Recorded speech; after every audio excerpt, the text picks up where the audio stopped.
Hi, இன்றைக்கி நம்ம என்ன வீடியோ பார்க்க போகிறோம்னு பார்த்தீங்கன்னா, ஸ்ரீகுமரன் சீட்டு வந்து இன்னும் ஒரு 2 மாதம் சீட்டு வந்து இருக்குது. ஸோ முடிய போகுது. நான் வந்து 2 பவுண்டில் தாலி செயின் வாங்கலான்னு இருக்கேன். ஸோ அதை பற்றி தான் இந்த வீடியோ இருக்க போகுது. இது வந்து ஒரு 3 விஷயம் வந்து நம்ம இந்த வீடியோவில் வந்து நம்ம டீட்டெயிலாக பார்க்க போகிறோம். என்னன்னு பார்த்தீங்கன்னா, ஸ்ரீகுமரன் சீட்டு முடிஞ்சு நான் ஸ்ரீகுமரன்லேயே 2 பவுன் வாங்க போகிறேன்னா, இல்லை மினிமம் வேஸ்டேஜாக இருக்கிற கடையில் போயிட்டு வாங்க போகிறேன்னா,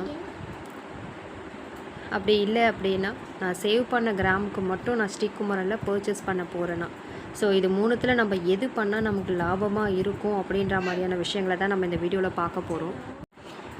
முதல் விஷயம் என்ன அப்படின்னா, ஸ்ரீகுமரனில் வந்து இன்னும் சீட்டு முடியல. ஸோ இந்த மாதம் பே பண்ணிட்டேன் அப்படின்னா இன்னமும் 2 மாதம் சீட்டு இருக்கும்.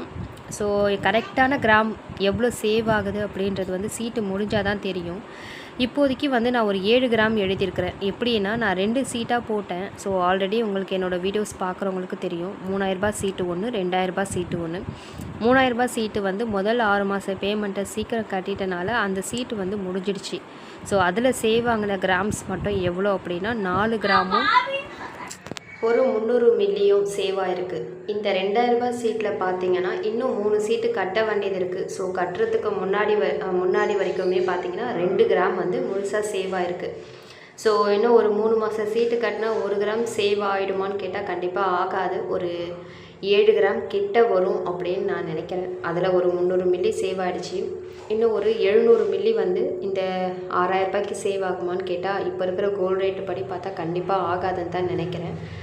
ஸோ ஒரு 1/2 மில்லி 3/4 மில்லி சேவ் ஆனால் கூட நம்ம முழுசாக ஒரு 7 கிராமாக எடுத்துக்கலாமேன்னு சொல்லி தான் நான் 7 கிராமாக போட்டிருக்கேன். இன்னொரு விஷயம் என்ன அப்படின்னா, கோல்டு ரேட்டுமே வந்து நான் தோராயமாக தான் வச்சுருக்கேன். நான் 3 மாதம் கழித்து நான் பர்ச்சேஸ் பண்ணுறப்போ கோல்டு ரேட்டு என்ன இருக்கும் அப்படின்னு தெரியாது. ஸோ நான் வந்து ஒரு 10,000 அப்படின்னு சொல்லி தான் கணக்கு பண்ணி இது எல்லாமே வந்து நான் ரெடி பண்ணியிருக்கேன். நான் பர்ச்சேஸ் பண்ண போகிறப்ப என்ன ரேட்டு இருக்கும் அப்படின்னு சொல்லிட்டு தெரியல. என்கிட்ட வந்து 9 கிராம் காயின் வந்து வீட்டில் இருக்குது. ஸோ நான் சேவ் பண்ணுற அந்த 7 கிராமை வந்து ஸ்ரீகுமரன்லேருந்து நான் காயினாக வாங்கிட்டு அதை எடுத்துகிட்டு போயிட்டு மினிமம் வேஸ்டேஜ் இருக்கிற கடையில், முதல்ல மினிமம் வேஸ்டேஜ் வந்து வர்ஷா ஜுவல்லர்ஸில் தான் இருக்குது. ஸோ ஆல்ரெடி நான் வந்து 5 பவுண்டில் தாலி செயின் வந்து வர்ஷா ஜுவல்லர்ஸில் தான் வாங்கியிருக்கேன். ஸோ அது சம்மந்தமான வீடியோஸ் எல்லாமே என் சேனலில் இருக்கும். வேணும்னா போயிட்டு செக் பண்ணி பாருங்கள்.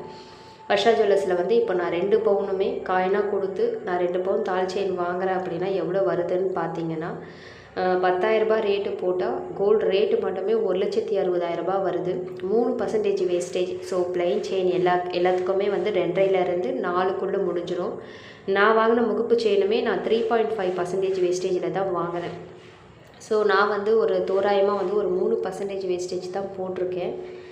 4,800 வருது. வேஸ்டேஜும் கோல்டு ரேட்டும் சேர்ந்து 1,64,800. அதுக்கு ஒரு ஜிஎஸ்டி 3%னா 4,944. ஸோ டோட்டல் அமௌண்ட் வந்து 1,69,744 வருது. நான் வந்து 1,60,000 வந்து கோல்டு காயினாக வச்சுருக்கேன். ஸோ நான் கொடுத்து வாங்குறதுன்னு பார்த்தா அந்த வேஸ்டேஜும் ஜிஎஸ்டியும் மட்டும்தான். ஸோ 4,800, ஜிஎஸ்டி ஒரு 4,944. டோட்டலாக வந்து ஒரு 9,744 வந்து நான் கையில் வச்சுக்கிற மாதிரி.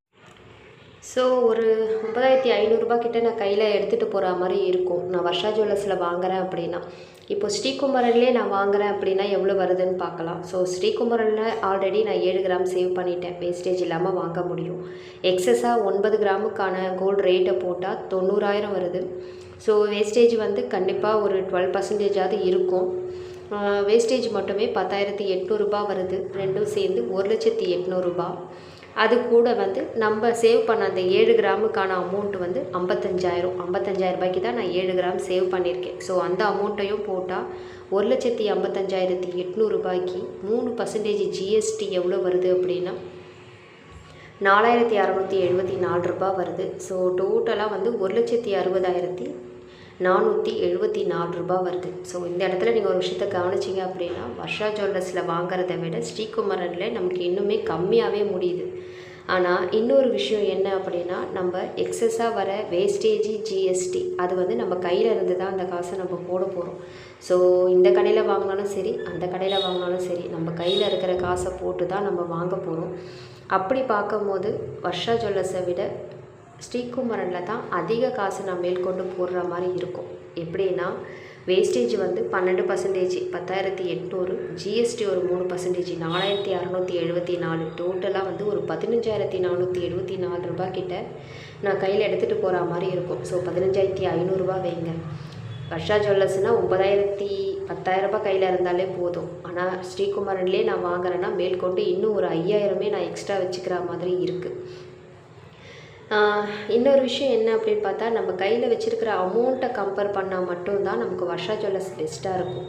ஆனால் நம்ம ஸ்ரீகுமரனில் சேவ் பண்ண அந்த 7 கிராம் வந்து 55,000 ரூபாய்க்கு தானே நம்ம சேவ் பண்ணியிருக்கோம். ஏன்னா கோல்டு ரேட் கம்மியாக இருக்கும் போதே நம்ம சேவ் பண்ண ஸ்டார்ட் பண்ணனால 55,000 ரூபாய்க்கே நம்ம 7 கிராம் சேவ் பண்ணியிருக்கோம். இப்போ இருக்கிற கோல்டு ரேட்டுக்கு நம்ம 7 கிராம் வாங்குகிறோம் அப்படின்னா கண்டிப்பாக ஒரு 65,000 கிட்ட வந்து நமக்கு வந்துடும். அதை கம்பேர் பண்ணும்போது வர்ஷாவை விட நம்ம ஸ்ரீகுமரன்லேயே நம்ம சேவ் பண்ண கிராம்ஸ் கூட நம்ம இன்னும் கொஞ்சம் காயின் போட்டு வாங்குறது தான் வந்து நமக்கு லாபமாக இருக்க மாதிரி இருக்குது. இன்னொரு விஷயம் என்ன அப்படின்னா, என்கிட்ட இருக்கிற 9 கிராம்லேயே 4 கிராம் வந்து 24 கேரட் வச்சுருக்கேன். ஸோ இந்த 24 கேரட் ரேட்டும் நான் பர்ச்சேஸ் பண்ண போகிறப்ப எவ்வளோ இருக்கும் அப்படின்ட்டு எனக்கு தெரியல. அதுவுமே ஒரு தோராயமாக தான் போட்டிருக்கேன். ஸோ 22 கேரட் 10,000 அப்படின்னா 24 கேரட் வந்து ஒரு 800 கூட போட்டிருக்கேன். 10,800 அப்படின்னு சொல்லி போட்டிருக்கேன். எனக்கு தெரியல ஆனால் எவ்வளோ கூட வரும் அப்படின்னு சொல்லிட்டு. அப்படி கம்பேர் பண்ணால் ஒரு 3,200 கிட்ட வந்து நமக்கு இன்னும் கொஞ்சம் எக்ஸஸாக அமௌண்ட்டு கிடைக்கிற மாதிரி இருக்குது. ஸோ ஃபஸ்ட்டு வந்து நம்ம வர்ஷா ஜுவல்லர்ஸில் அந்த அமௌண்ட்டை லெஸ் பண்ணோம் அப்படின்னா 9,744 ரூபாயில் 3,200 லெஸ் ஆச்சுன்னா 6,550 கிட்ட நான் கையில் எடுத்துகிட்டு போகிற மாதிரி இருக்கும். இதுவே ஸ்ரீகுமரனில் நான் வாங்குகிறேன் அப்படின்னா 15,474 ரூபாயில் 3,200 நான் லெஸ் பண்ணுறேன்னா 12,274 ரூபா, ஒரு 12,300 கிட்ட நான் கையில் எடுத்துகிட்டு போகிற மாதிரி இருக்கும். இன்னுமே சொல்ல வேண்டிய விஷயங்களும் நம்ம பார்க்க வேண்டியதும் பார்த்திங்கன்னா நிறையா இருக்குது.